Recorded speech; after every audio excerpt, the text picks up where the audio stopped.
In today's video, I'm going to teach you how to invite a new person to a Teams chat in Microsoft Teams. We'll walk through this step by step so you can quickly add someone to an existing conversation without starting from scratch.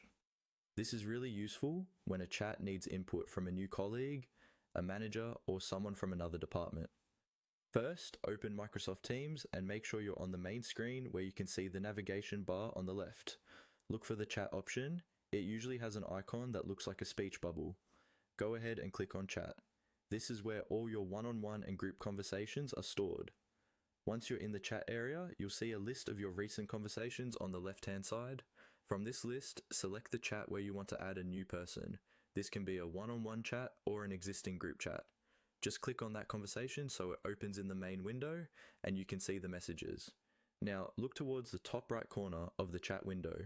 You should see an icon that looks like two people or a small group of heads and shoulders.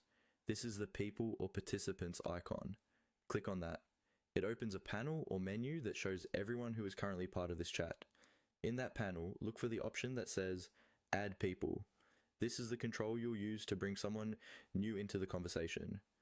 Click on Add People, and a small window or box will appear where you can type in the details of the person you're inviting. In this field, start typing the person's email address or their phone number, depending on how your organization invites users. As you type, Teams may suggest contacts from your organization directory. Make sure you select the correct person from the suggestions if they appear. Take a moment to double-check spelling so the invitation goes to the right person. Once you've entered the email or phone number for every